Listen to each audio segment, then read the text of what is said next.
Hello, everyone, and welcome to the Beyond Key podcast, where we explore the technologies and the ideas shaping the future of business.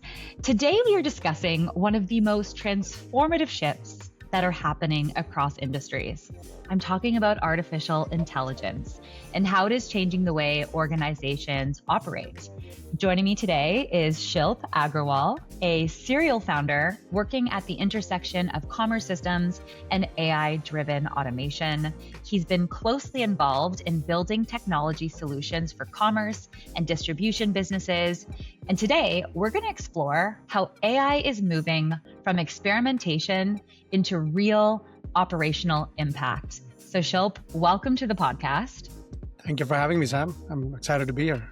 Yeah, it's great to have you. I mean, AI is everywhere in conversation today. So to kick us off, from your perspective as a founder, you're working in this space. What part of the AI conversation is real? And what part is just overly hyped that we should not be paying so much attention to? Just like any other technology shift that has kind of changed the world, it's a combination of both, right? And I know it's a cliche, but it goes back into saying that it's not very different from what we saw in early days of like the dot-com boom. There was some hype, there was some reality. But I think if you had to really put that into perspective, I would say the hype is all about the ceiling, right? So how far can AI go? And the reality is the floor. Like, what are the things that it's currently doing that is pretty much there, right? So for example, like, what is the cost of like cognitive work, right? So for example, if you're trying to get some information, you want to put some data together, right? All that stuff AI is doing that now for you, right? It's doing a job better than trying to like coordinate with somebody else who can find that information and do it for you. If you're not doing that effectively using AI, then there's something wrong with the way you're working, right? So that's how I look at it. And the compounding effect is real, right? It frees up a lot of your time to do additional things. So yes, you use these tools to help you do things a lot faster. And that compounds over time, how quickly you can move and kind of what you can get to in 1 week versus what you were able to do in 2 months, right? Like that's what we're looking at. Okay, so speed and efficiency, very much real, very much here, very much something you should be accessing. And if you're not, then you're doing something wrong. You're doing something wrong. And even the voice interface is real, right? So voice interface has become very real. It's good enough where you can actually ditch the keyboard for a lot of things where it understands what you're trying to ask, type, text. And when you start looking at hype, AI will do everything in next 12 to 18 months. That's hype, right? Like, yes, there's a path to getting there, but it's not going to change everything, right? Like, so the implementation part is easy. Buying a tool is 20% of the work, right? But what do you do with that AI tool is something that is going to evolve over time. And I think that's where we are going to do. And humans are going to be replaced by AI. Not really hype. I know we're going to talk about that a little bit later, but generally, again, there's a floor, things that are pretty obvious that it's doing today, and it's transforming that work. But the ceiling is the hype right now that I think we're going to see how that goes over the few months. Mm-hmm. So it sounds like we don't even really know what the ceiling is. And anybody who thinks they know the full potential is not accurate because we're going to have this unfold in front of us. Is that right? It's changing every day. Right. So, okay. Yeah. Okay. And what do you think is the next big shift that businesses should be understanding? Because we hear terms like generative AI, there's co-pilots, now there's agentic AI. So what is the next big shift that we should be understanding today?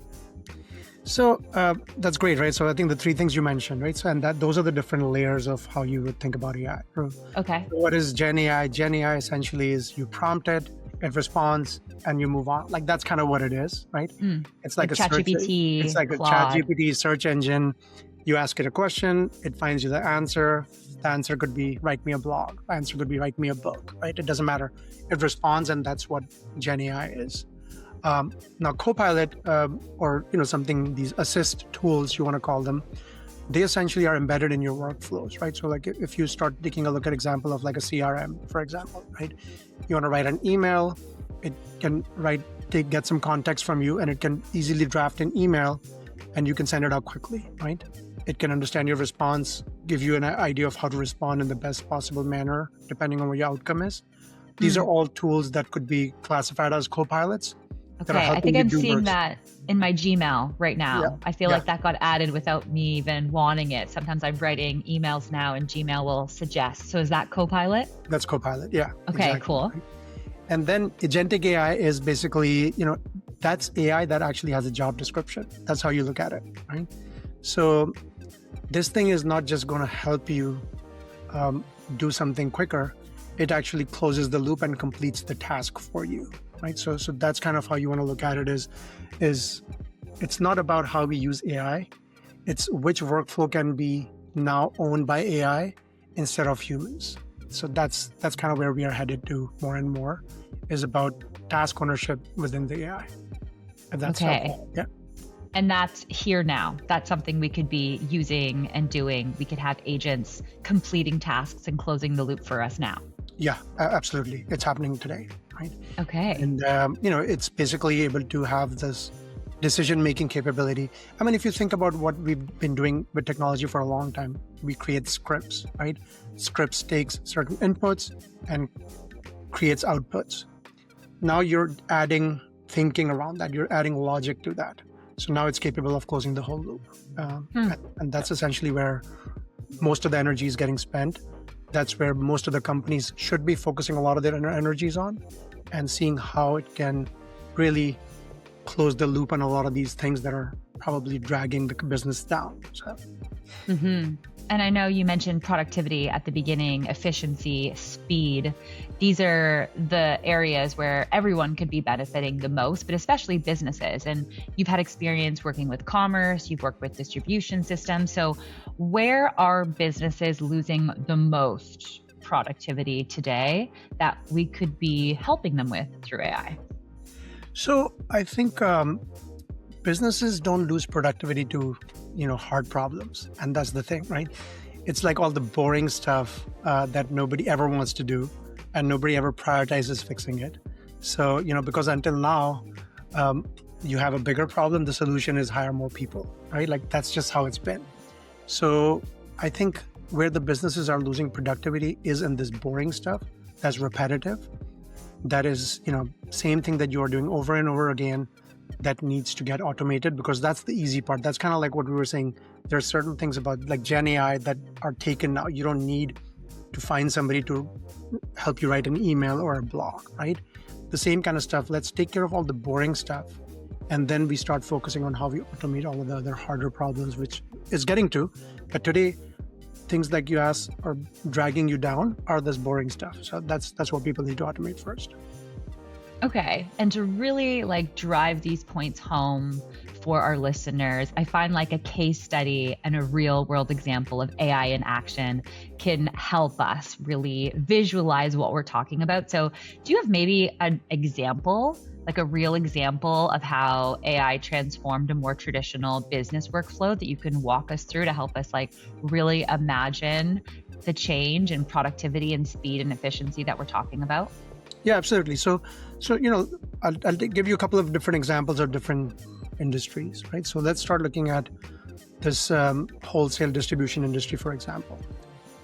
We've had a lot of these tools that have been helping people assist and make the process a little quicker. So for example, the order comes in, somebody's sending an order to you in a fax or an email format.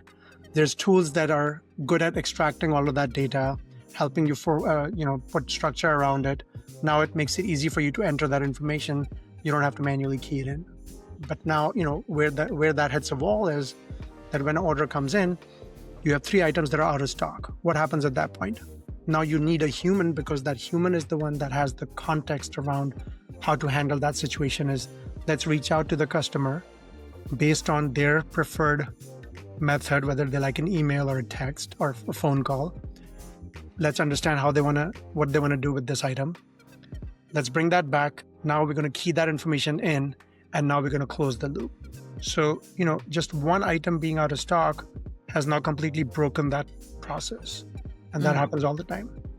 So now with agentic AI, if there's a task ownership that you have to close the loop, it knows what the process is. It knows the logic. It has the context around what to do. It will automatically reach out to the customer, come back and close the loop for you. So you've now saved a lot of time and a lot of back and forth, which has really fully closed the loop. So we've now gone from that maybe a co-pilot or a Gen AI type of a system to now fully agentic to say that let somebody have ownership of this particular task. And that's a real world example. And, I don't know if you heard about this, for example, you have all these medical professions who are writing all these prescriptions all day, right? For a lot of the stuff that's not very, I would say complicated, right? But requires a doctor sign off. Recently, like Utah lifted the whole need of a doctor sign off. And that basically is now what they're calling it is AI-powered agentic medicine, right? And what that essentially is doing is that in Utah, AI can actually now sign a prescription for you. You don't need a doctor to be signing it because the AI has the authority to actually prescribe certain types of medication. So, you see where that's heading in that aspect where it's gone from, let me go and find the right medicine using AI for this particular scenario to saying that let's just sign the prescription. So I hope that helps. Yeah, absolutely. I mean, we've talked a lot about speed and efficiency and productivity. And of course, that business case is so clear. But what I'm hearing, there's also a better customer experience, happier customers, more loyal customers that can reduce churn, that can become a referral mechanism where happy people tell other people that they should work with you as well. So I can also really see it driving that side of the business too. Yeah, and that's a big piece, right? Like, especially when you work with a lot of these industries that have these large customer service reps, order desks, and they're doing the right thing because they always want to be customer first, right? They're like, we want the human to always pick up the phone and answer it, right? We want somebody to be available to answer questions. But if you have enough information where you have logic of what happens in each scenario, and you can have AI handle a lot of that, you actually are putting your customer first more than anything else, because what's better for a customer, having a human after waiting on hold for 6 minutes or having AI get back to you right away, right? So that's the decision a lot of these businesses have to make. What do you decide? I think I know the answer, but that answer has to be the same for everyone that is willing to adopt this. Like the concept of customer first is changing. It's changing. Okay. Cool. That makes a lot of sense to me. And we know that organizations have been experimenting with AI, whether it's employees within organizations trying to influence their peers and say, oh my goodness, look at all this time I'm saving. You should try this. Engineering teams are experimenting with AI. Some companies are doing a top-down approach and really encouraging a culture of an AI workplace. But not many are scaling AI amongst their teams successfully. So why do you think that happens? What is stopping us there? So I think the biggest issue that I see there is that the companies are going after the flashy use cases first, right? Okay. So, and it's, instead of going after the unglamorous stuff. So what I talked about, right? Like just focus on the boring stuff first, as opposed to trying to go after the glamorous stuff. And I think that's where the biggest mistakes are being made by companies, that they're trying to go for the flashy things. So, companies buys a lot of tools, gives access, calls it a strategy, right? But nobody's accountable for what actually changes, right? The workflow is not designed for AI, right? Processes were designed assuming that a human does every step, right? So, and at that point, when AI hits a wall, it needs approval, like I was telling earlier, right? So canned access systems requires judgment calls. All of those things are there, right? So why don't we take care of all the boring stuff first?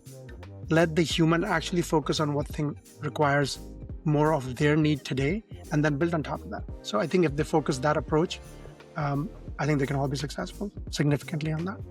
And I think, we know a lot of people are fearful of the types of automation that we're discussing today because of job displacement. And I mean, We literally gave a case example where instead of a customer service rep waiting on hold to speak with you, it would just be an agent or an AI agent in some scenario responding to you right away. So that is like a direct example of a job being replaced. How do you see AI impacting the workforce? Should we be concerned? Should we be optimistic? What is your take on this really big issue? I think we have to be proactive, right? Okay. There's no doubt the whole landscape of employment is going to change. It's changing, right? I see that every day. But I think there's this whole notion of what I don't agree is that humans are going to get replaced by AI. That notion is not what I believe in. What I truly believe in is that humans are not going to get replaced by AI, but humans are going to get replaced by other humans that effectively use AI, right? I think that's how people need to be thinking. Like I said, the compounding effect is too much, right? If you're currently just doing the same task and you haven't evolved your skills to see which parts of those boring parts at least can leverage AI today for you, you're probably already pretty behind, right? So are you the kind of person who realizes that these are the parts of my job that I can use AI to really do quicker, do a lot better, and basically eventually help me with better outcomes? That's what companies are looking for. They're looking for people who can leverage these tools to provide them better outcomes. And eventually this will lead for growth within a company. It will lead for, increasing your employee base because, you're now finding more and more people because the company is growing. But yes, it's not going to be the same skills, right? It's going to be skills that are going to be a little bit more higher value skills. And the same people can actually upgrade their skill level to a higher value skill if they just realize that, how do I get a task done leveraging these tools that are now accessible to me because my employer wants me to use those tools, right? I don't think there's any employer who's saying is that I want you to just be here morning to night doing the work, don't use any AI tools, right? Because that's not what I'm paying you for. That's not what they're doing. They just care about the outcomes and productivity. So if you have that mindset, I think you're going to be fine. But if you don't have that mindset, then I think you should really think about what that means for you. Yeah, it's like shifting our mindset from seeing AI as a threat to seeing it as a challenge, an invitation for us to upskill, which at the beginning I think was a bit of a competitive advantage. But now, however many years we are into this, where everybody's using ChatGPT or Claude, or at least this level 1, as you kind of referred to it, it's no longer a competitive advantage. It's more like table stakes. And this is more of a requirement to keep your job, but it doesn't need to be a threat. It's an invitation for us to learn. So for those who are listening to this and saying, oh crap, okay, well, I need to get started. I'm curious about this. I'm now motivated. I realize how important it is for me to just accept that this is happening and get on board. What are the practical first steps that you would recommend? So you mean for individuals, for businesses? I think let's take it in both examples. Let's say an individual working within an organization and maybe a company who has employees and is responsible for the bottom line. I mean, I think it's very similar thinking, right? So I go back to the same thing. I'm like, just keep the word boring in mind. What are the boring things that take a lot of time, right? And what you'll start to identify even on a personal level is that any part of your job that is time consuming, probably a lot of that can be done with AI, right? Whether it's writing a memo, right? Coming up with an idea of the next product, right? All of these things that take a lot of time that require you to say that, okay, you know what, I'm going to make a cup of coffee and I'm going to sit all night and do that stuff. A lot of that stuff should not be taking that long anymore. So start with that boring stuff first. Come up with like an outcome-based task, like, okay, this is what I need to get to. You'll start to realize how the same stuff can now get there a lot quicker. On the personal level, that's what it is. And that's going to realize that how you can almost have these superpowers using AI tools and upgrade your skill. And you know what the funny thing is that people who initially start to use these AI tools, like let's say even ChatGPT, they all of a sudden, they're like, I know how to do this better than anybody else because I know how to use these tools everybody does, right? Like that's the reality. Yeah. It is table stakes. You're not smarter than other people just because you stumbled upon ChatGPT and now you've been able to, redesign a website or write the whole content in a weekend. Everybody's doing that. So you better get on that, and for businesses, similar but slightly different would be, the way I tell people is that think about, again, what are these baseline tasks that are really dragging you down, boring things that are repeatable tasks, and run a 30-day proof of concept, right? Like and don't call it a pilot, because pilots usually fail, right? But this is a proof of being something you tie a real outcome to. What are the success metrics that you want to hit in 30 days? See if what those boring task automations can help you do that. And once you have those outcomes met, then you really just kind of scale from that. So that's how I think about it. That's how I think the mind shift has to be. What can AI do? Start asking, what am I paying these humans to do that no business requires humans' judgment, right? So think about that as a business, right? If humans are not required to make certain judgments, implement AI there, and then take it from there.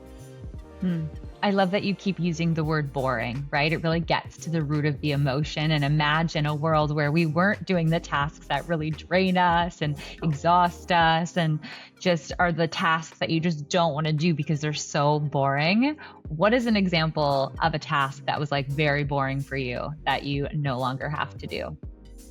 I think a lot of the research stuff, right? Just coming up with information. I think a lot of people are using it for that. A few years ago, we were going through different websites, trying to find the right link, trying to put the content together. I think that stuff is pretty boring because it takes a lot of time, right? And I think a lot of that gets automated now. Being able to come up with content for, let's say, a blog, right? It's my idea, but my process was that I would have a writer that would write these blogs for me. I still have to give them the same instructions. It's just a lot more back and forth.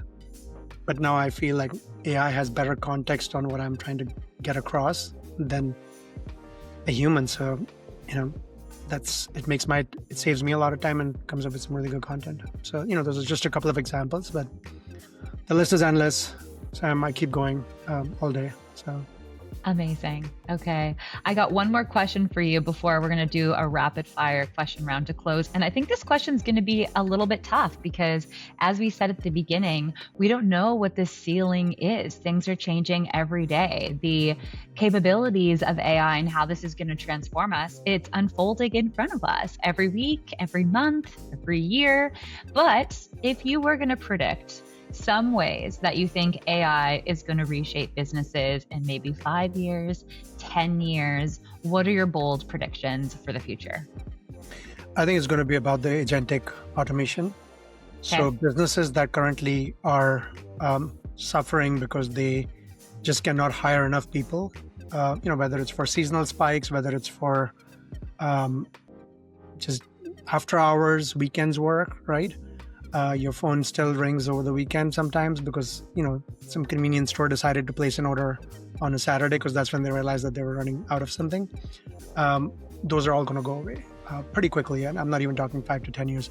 5 to 10 years, I have no idea what this world looks like, Sam. This could be, I'm just thinking about 12 months ahead. It will look very different. I see that happening today, a lot of this automation.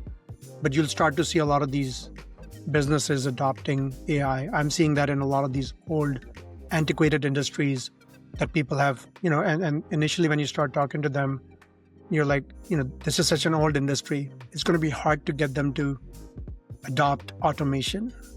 But it's pretty surprising how, every industry has realized how big and important this is.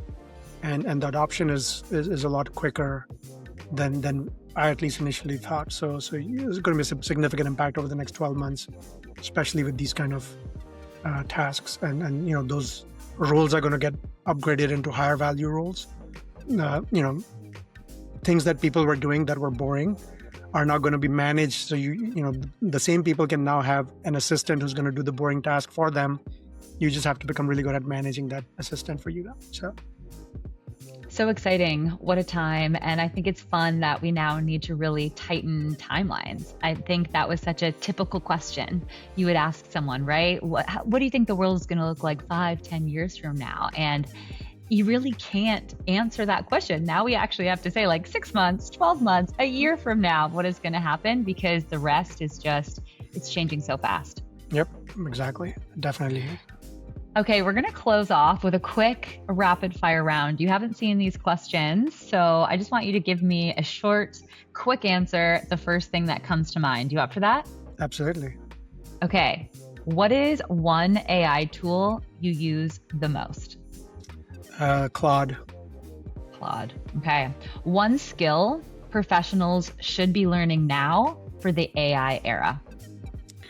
I think they should just be really understanding the capabilities of what these tools are able to do more than just as a search engine. And I think that's what people need to focus on. Forget the search engine piece, right? Focus on what's the next thing it can help you with. And I think that's what people need to focus on, because there's a lot of things that it can do that more than 90% of the people don't even realize. So just think about what else can it do than what it's doing today. Less about like perfecting your prompting and more about understanding what's possible and tapping into that. Yeah. Love that. Biggest misconception about AI? Like I said, it's going to replace humans. Yep. That is a misconception. Final one industry you think AI is going to transform the most? Oh, that's a tough one. I think all, but I do feel two industries very strongly. One is going to be the manufacturing and wholesale, and then I think healthcare is going to be impacted significantly. So those two industries would be my top. Yeah. Healthcare. That's an exciting one that we're overdue for some change. So Shilp, thank you so much for joining us. You shared such insightful perspectives on how AI is transforming business operations and our lives. Fascinating conversation. Really appreciate you taking the time to share your thoughts with our audience. And to everyone who has listened, thank you for joining us on the Beyond Key podcast. We look forward to bringing you more conversations about technology, innovation, and the future of business. Bye. Thanks for having me, Sam. Thank you. Bye.